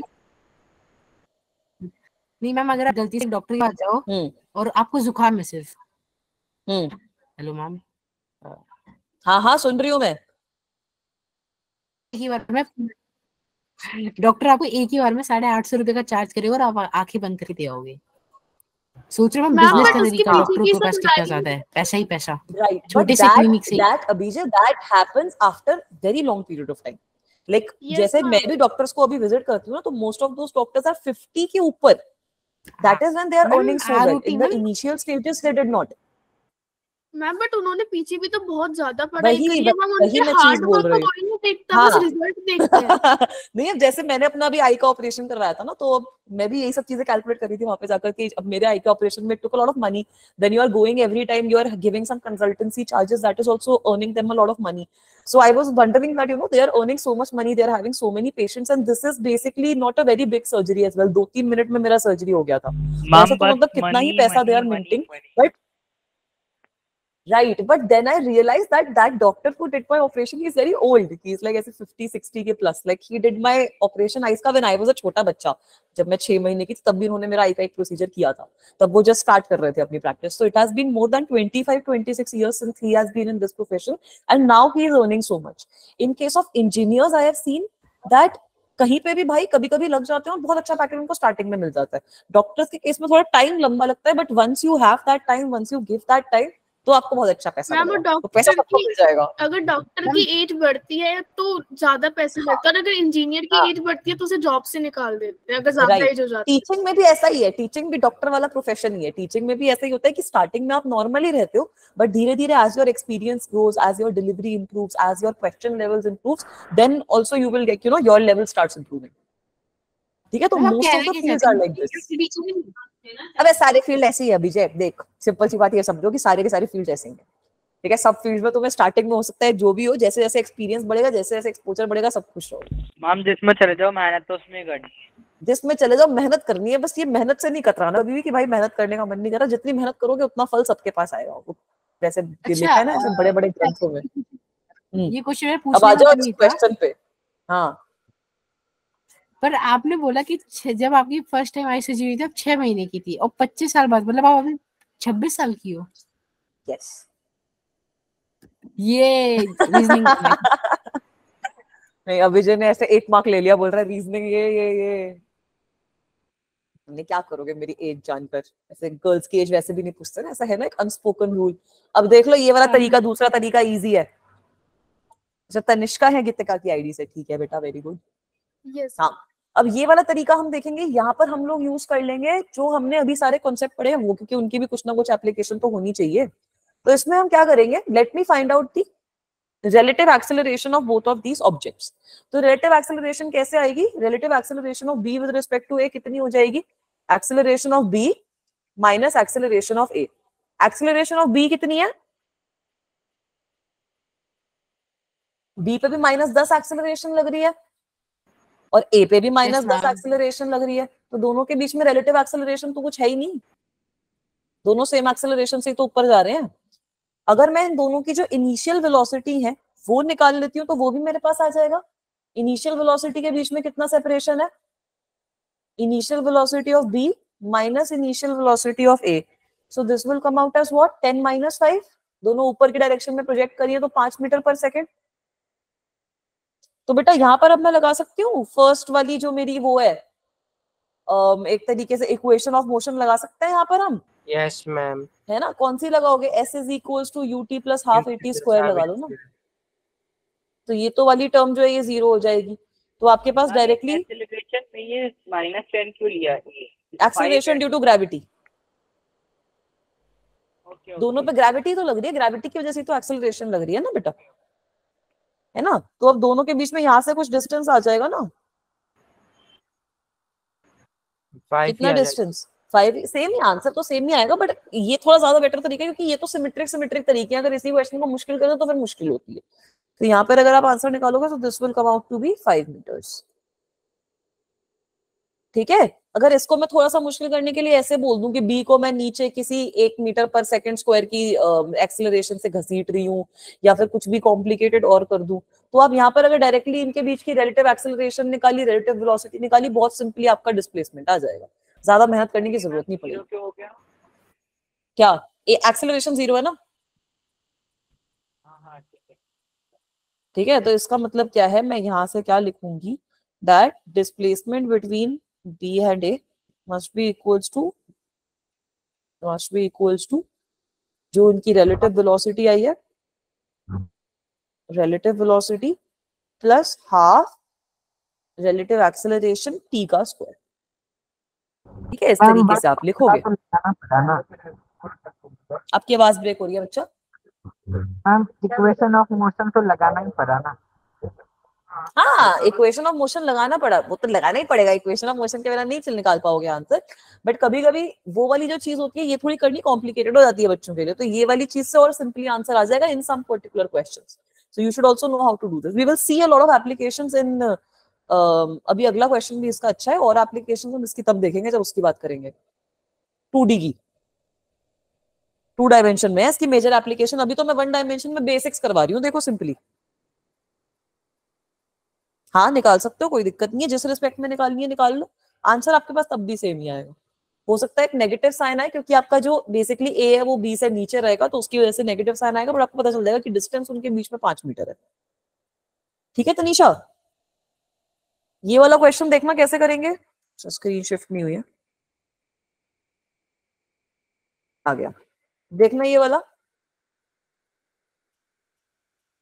अब इस क्वेश्चन में कंफ्यूज होंगे तुम लोग थोड़ा सा, मतलब आई थिंक सो, मेरे को लग रहा है थोड़ा मुश्किल रहेगा। जैसे ये थोड़ा सा मुश्किल क्वेश्चन है, अगर इसको आप अपने वाले तरीके से करोगे तो थोड़ी सी दिक्कत आएगी।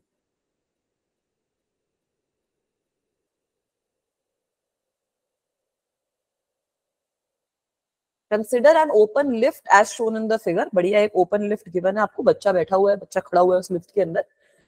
बच्चे ने इनिशियल वेलोसिटी से 20 मीटर पर सेकंड की कॉइन जो है वो फेंका ऊपर। ये जो लिफ्ट है ये भी आप लोगों को गिवन है कि 2 मीटर पर सेकंड की स्पीड से ऊपर जा रही है 1 मीटर पर सेकंड स्क्वायर की स्पीड, 1 मीटर पर सेकंड स्क्वायर की एक्सेलरेशन से। आपको बताना है कि ये कॉइन कितने टाइम में वापसी बच्चे के हाथ में गिर जाएगा।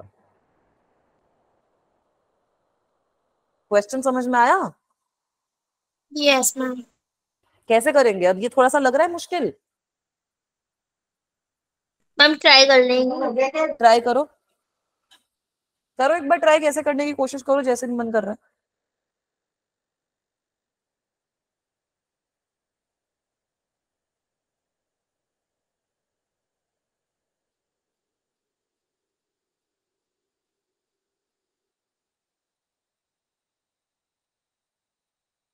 ठीक है, इसको ना मैं बड़ा सिंपल तरीके से कर देती हूँ। यहाँ पर आपको ये जो भी वैल्यूज गिवन है ये ग्राउंड फ्रेम में गिवन है। यहाँ पर आपको जो भी वैल्यूज गिवन है ये आपको ग्राउंड फ्रेम के अंदर गिवन है। तो ग्राउंड फ्रेम का मतलब क्या है बेटा, कि आप ग्राउंड के हिसाब से देख रहे हो कि क्या हो रहा है। तो ग्राउंड फ्रेम के हिसाब से आपको initial velocity of lift given है कितनी, 2 मीटर पर सेकेंड। एंड आपको एक और चीज गिवन है कि एक्सेलरेशन कितनी है लिफ्ट की with respect to ground, that is given to you as 1 metre per second square. अब दिक्कत क्या हुई कि आपको जो कॉइन गिवन है कि कॉइन आपका ऊपर चल रहा है 20 मीटर पर सेकेंड की स्पीड से, वो आपको गिवन है लिफ्ट के फ्रेम में। कि बेटा बच्चे ने वो जब कॉइन फेंका तो उसने 20 मीटर पर सेकेंड की स्पीड से फेंका, उसने ये थोड़ी देख के फेंका कि वो ग्राउंड में है या फिर वो लिफ्ट में है। तो ये जो आपको वैल्यू गिवन है ये आपको गिवन है velocity of coin with respect to lift. This is given to you as 20 j cap, 20 j cap metre per second. Ma'am निकालना क्या है फिर इसमें? निकालना है कि ये कॉइन ऊपर गया होगा, ये कॉइन वापसी बच्चे के हाथ में आया होगा, उसमें कितना टाइम लगा। मैम इसमें सिंपल ऐसे नहीं करेंगे क्या फिर, कि मतलब जब कॉइन को हमने ऊपर उछाला और मैम लिफ्ट भी ऊपर जा रही है, तो कॉइन लिफ्ट के रिस्पेक्ट में कॉइन की जो रिलेटिव वेलोसिटी होगी मैम वो 80 मीटर पर सेकंड हो जाएगी, राइट? और मैम लिफ्ट के रिस्पेक्ट में ही आपको कॉइन की वेलोसिटी गिवन है। हम लिफ्ट के आपको रिस्पेक्ट में यही तो गिवन है कि जो बच्चा है, बच्चा तो लिफ्ट के अंदर खड़ा है ना, बच्चे ने कॉइन ऊपर तो लिफ्ट के अंदर ही फेंका, तो आपको इनिशियल वेलोसिटी जो कॉइन की गिवन है 4 सेकंड नहीं आएगा बच्चा, चेक करो एक बार। ठीक है, जो आपको वेलोसिटी गिवन है वो इसी के रिस्पेक्ट में गिवन है। यहाँ पर एक्सेलरेशन का आएगा मामला। तो मैम एक्सेलरेशन 9 मीटर पर सेकंड हो जाएगी स्क्वायर। कैसे? एक्सेलरेशन ऑफ कॉइन आपको निकालनी है विद रिस्पेक्ट टू लिफ्ट, कितनी कैसे निकालोगे बताओ? Ma'am 10 - 1। Very good. Acceleration of coin with respect to lift कितनी हो जाएगी? Acceleration of coin minus acceleration of lift. तो यहाँ पर ये जो एक्सेलरेशन ऑफ कॉइन है और एक्सेलरेशन ऑफ लिफ्ट है ये है according to the ground frame. तो एक्सेलरेशन ऑफ कॉइन कितनी लगनी चाहिए? -10। एक्सेलरेशन ऑफ कॉइन -10 हो जाएगी ना, नीचे की डायरेक्शन में लगेगी ना एक्सेलरेशन, और लिफ्ट की एक्सेलरेशन 1 मीटर पर सेकंड स्क्वायर गिवन है, तो -1, तो 11 आ जाएगी, -11 मीटर पर सेकंड स्क्वायर। मैम क्लियर नहीं हुआ। यस मैम समझ गए। ठीक है, समझ गए? मैं समझा रही हूँ बेटा। ये ग्राउंड फ्रेम वाली चीज समझ में आई ग्राउंड फ्रेम का क्या मतलब है कि अगर मैं ग्राउंड पे खड़ी हूँ और मैं देख रही हूँ इस लिफ्ट को, तो मुझे दिख रहा है कि लिफ्ट मेरी 2 मीटर पर सेकंड की स्पीड से ऊपर जा रही है और लिफ्ट की जो एक्सेलरेशन है वो हमें 1 मीटर पर सेकंड स्क्वायर गिवन है। अब आपको बोला गया है कि बच्चे ने लिफ्ट के अंदर खड़ा होकर 20 मीटर पर सेकंड की स्पीड से एक कॉइन फेंक दिया। तो ये जो 20 मीटर पर सेकंड की स्पीड है ये तो बेटा लिफ्ट के फ्रेम में हो गई ना, ये ग्राउंड के फ्रेम में थोड़ी हुई। ये तो आपको बोल रहा है कि उसने लिफ्ट में फेंका ये कॉइन। तो basically you are given the velocity of coin in the lift itself, that is given to you as 20 j cap। Is this also okay? Yes ma'am. ठीक है। और यहाँ पर आपको एक्सेलरेशन गिवन है। अब एक्सेलरेशन आपकी कितनी गिवन है, इसको भी मैं जे कैप के टर्म्स में लिख देती हूँ। एक्सेलरेशन कितनी है आपकी? Acceleration of coin with respect to lift is what? Acceleration of coin minus acceleration of lift. अब एक्सेलरेशन ऑफ कॉइन कितनी होगी? ग्राउंड फ्रेम के हिसाब से कॉइन पे तो खाली एक्सेलरेशन ड्यू टू ग्रेविटी लग रही है ना, है ना बच्चा? तो यहाँ पर मैंने एक्सेलरेशन ड्यू टू ग्रेविटी लगा दी -10। और आपको क्वेश्चन में ही गिवन है कि जो लिफ्ट है वो आपके ऊपर जा रही है 1 मीटर पर सेकंड स्क्वायर की स्पीड से। तो एक्सेलरेशन ड्यू टू लिफ्ट आपकी 1 आ गई, तो यहाँ पे मैंने -1 कर दिया। तो जो नेट एक्सेलरेशन है of coin with respect to lift that will be -11 j cap। No अभी is it okay? Yes ma'am. ठीक है। अब यहाँ पर मैं टाइम बहुत इजीली निकाल लूंगी भाई इक्वेशन ऑफ मोशन यूज करके। कैसे? कि displacement of coin in the lift will be equals to what? Initial velocity multiplied by time plus half of acceleration multiplied by time का स्क्वायर। अब यहाँ पर आप लोगों को गिवन है कि कॉइन जो है वो वापसी बच्चे के हाथ में गिर गया, तो एक तरीके से डिस्प्लेसमेंट 0 हो गई ना। अगर कॉइन बच्चे के हाथ में वापसी गिर गया तो डिस्प्लेसमेंट 0 हो गई। मुझे टाइम की वैल्यू निकाल के बताओ। अब यूसीएल की वैल्यू पता है, एसीएल की वैल्यू पता है। Now try to determine the value of वो टाइम। निकालो।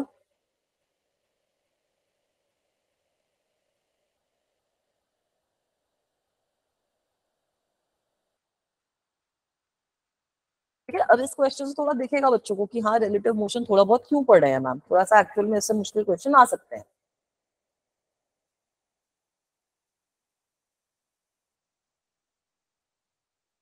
मैम 3 पॉइंट कुछ आ रहा है मैम, 3.65 ऐसे कुछ आ रहा है। हाँ हाँ हाँ, फ्रैक्शन बता दो।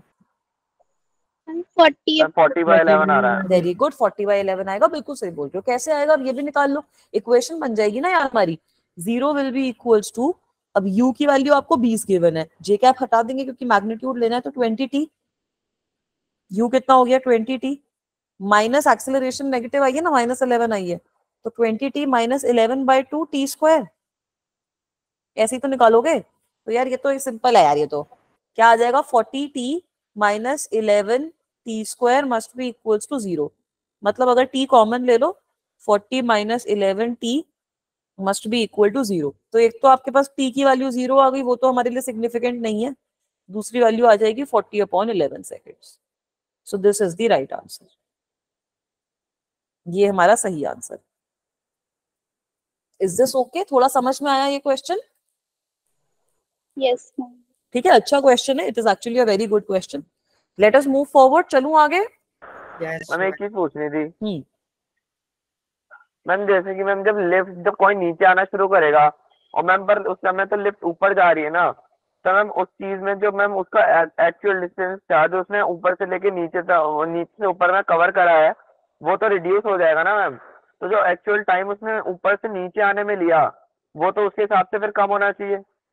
बेटा यहाँ पर अब हम लोगों ने क्या किया, इसको हमने एक तरीके से इस तरीके से उसको इमेजिन ही नहीं किया। हमने यहाँ पर अब इस तरीके से इसको इमेजिन कर लिया कि मेरे पास एक अलग ही पार्टिकल है जिसकी कुछ डिस्प्लेसमेंट हमें निकालनी है जब हमें इनिशियल वेलोसिटी और एक्सेलरेशन गिवन है। वही वाला पार्ट तो यहाँ पर निग्लेक्ट हो गया ना, वो वाली चीज देखकर।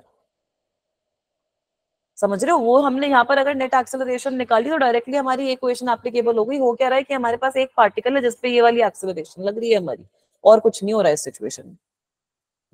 Okay ma'am. ठीक है, तो that is the part which gets avoided. अगर आप वो वाला तरीका करोगे तो basically you will use s is equals to ut s is equals to ut plus half et square in the conventional form. उसमें फिर आपका रिलेटिव वेलोसिटी वाला काम नहीं आया ना कुछ। तो वो भी करके देखो, आइडियली आपका आंसर उससे भी सेम आना चाहिए। Okay ma'am. ठीक है, वो वाली चीज भी करके देखो, उससे भी आंसर सेम आएगा। बट इसको आप इस तरीके से इमेजिन करो कि अगर हमारे पास प्रोजेक्टाइल होता है, प्रोजेक्टाइल को अगर मैं किसी वेलोसिटी से प्रोजेक्ट करती हूँ तो जितना टाइम उसको ऊपर जाने में लगता है उतना ही तो नीचे आने में लगता है। Yes ma'am. तो वही तो यहाँ पर भी हो रहा है ना, यहाँ पर मेरी एक कांस्टेंट एक्सेलरेशन लग रही है उसमें -11, बाकी सब कुछ छोड़ो ना, उसमें -11 की एक्सेलरेशन लग रही है, तो इतना ही टाइम लगेगा उसको नीचे आने में। Okay ma'am. ठीक है, चलो अब इतना हमें 1 डायमेंशन में समझ में आया, तो यही सारा सेम फिनोमेना तुम्हारा 2 डायमेंशन में भी हो सकता है।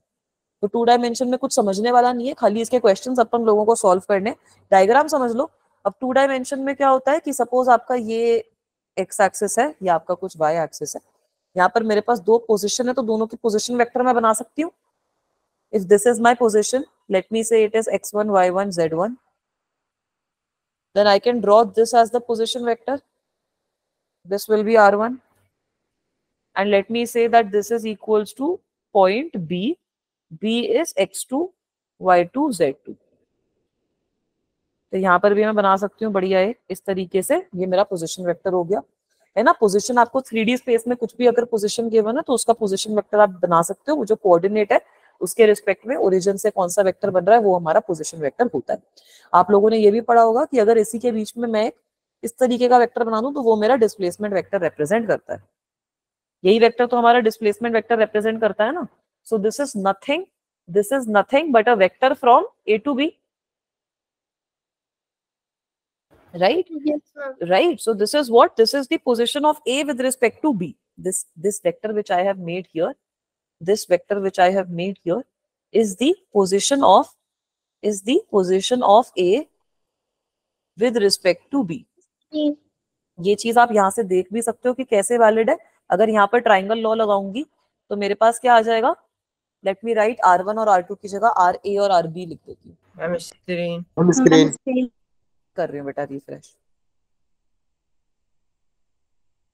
अच्छा आया ही नहीं, मेरा डिस्प्लेसमेंट वेक्टर भी नहीं आया, अभी आ गया।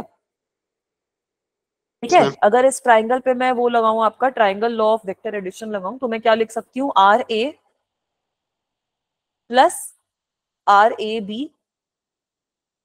मस्ट बी इक्वल्स टू, अच्छा मैंने उल्टा बना दिया, सॉरी बेटा, I made it ulta unfortunately. So let me draw it again. So now I will write RB plus RAB must be equals to RA. यही हो जाएगा ना ट्राइंगल लॉ से। तो यहाँ से भी आप देख सकते हो कि RAB की वैल्यू कितनी आ जाएगी, इसका मतलब है RA माइनस RB। यही तो हमारा 1 डायमेंशन में भी आया था, है ना, कि अगर हमें पोजीशन ऑफ A निकालनी है विद रिस्पेक्ट टू B, तो उसमें से B की जो पोजीशन है वो सब्ट्रैक्ट कर देंगे और हमारे पास रिलेटिव पोजीशन आ जाएगी। इसी तरीके से आप वेलोसिटी भी निकाल लोगे एक ही, है ना, इसी तरीके से वेलोसिटी का भी एक्सप्रेशन आ जाएगा। Velocity of A with respect to B will be how much, velocity of A minus velocity of B in vector form. In vector form obviously, क्योंकि 2 डायमेंशन में तो वेक्टर आना तो जरूरी है। Yes, है ना बेटा। अच्छा एक सेकेंड, और एक्सेलरेशन भी इसी तरीके से लेकिन निकाल सकते हो तुम लोग। Acceleration of A with respect to B कितना हो जाएगा, acceleration of A minus acceleration of B। ठीक है, तो सारे फॉर्मूलाज हमारे सेम हैं, बस कॉन्सेप्ट जो है वो हमारा 1D से एक्सटेंड होकर 2D में आ गया, बट कॉन्सेप्ट तो अभी भी वही है ना, कि रिलेटिव पोजीशन निकालनी हो, रिलेटिव वेलोसिटी निकालनी हो, रिलेटिव एक्सेलरेशन निकालना हो, कुछ भी अगर हमें निकालना हो तो जो पार्टिकल के हिसाब से आप निकाल रहे हो, जिस पार्टिकल की विद रिस्पेक्ट में निकाल रहे हो, वो पार्टिकल आपका रेस्ट पे है, दूसरा पार्टिकल आप लोगों का मूव कर रहा है। सही है? Yes ma'am. Yes, ma'am. ठीक है, एक क्वेश्चन करवा दूं या फिर अब बाद में करवाएं? एक क्वेश्चन, लंबा क्वेश्चन है थोड़ा। करवा दीजिए मैम, करवा दीजिए। चलो ये क्वेश्चन देखो एक बार। अभी एक सच में गंदा लग रहा है देखने में। तभी मैंने पहले पूछा था तुम लोगों से। रुको थोड़ा देखो, अगर आगे कोई सिंपल क्वेश्चन है तो ओके, नहीं बात होमवर्क में ट्राई कर लेंगे। मिल रहा है, ये सही में गंदा लग रहा है। नहीं यार, मेरे पास सारे क्वेश्चन गंदे ही हैं इस टॉपिक पे। अब तो गंदे क्वेश्चन ही आएंगे ना, इजी क्वेश्चन तो कर लिए 1D में। मैम इसमें आलती होते हैं। हाँ, ये थोड़ा सा लंबा क्वेश्चन है, इससे थोड़ा सा मुश्किल आपका क्वेश्चन बनता है। इसमें आपका वैसा वाला पार्ट भी आ जाता है ना। आपने काफी, अगर आपने कोई पेपर उठाया है जेई का या फिर नीट का, अगर आपने मोशन इन 2D के क्वेश्चन देखे हैं तो देखा होगा स्विमर वाला प्रॉब्लम कुछ ना कुछ, या बोट वाला प्रॉब्लम कुछ ना कुछ होता है, तो वो भी इसी टॉपिक में। मैम ऐसे क्वेश्चन अगर रट लें अच्छे से तो हो जाएगा ना काम। यार क्वेश्चन को रटने से कैसे काम आएगा?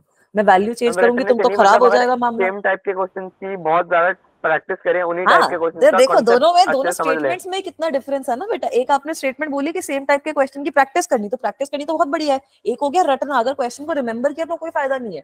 अगर आपको प्रैक्टिस करा तो इसका मतलब है कि आपको स्टेप्स, आपको फॉर्मूला, आपको सब कुछ पता है, अप्रोच क्या है क्वेश्चन की। रटने का मतलब है कि कुछ नहीं पता, बस आपने रट लिया। अगर मैम आप कितने प्रैक्टिस करोगे तो वो तो बेनिफिशियल ही है। ठीक है, तो चलो फिर ये वाला क्वेश्चन अपन लोग नेक्स्ट क्लास में डिस्कस करेंगे बच्चों। ठीक है, इसको एक बार मैं डाल दूंगी आप लोगों की पीडीएफ में, ट्राई करना, अगर हो तो जो कॉन्सेप्ट अभी तक यूज किया है उसी कॉन्सेप्ट से ये क्वेश्चन भी आपका हो जाएगा।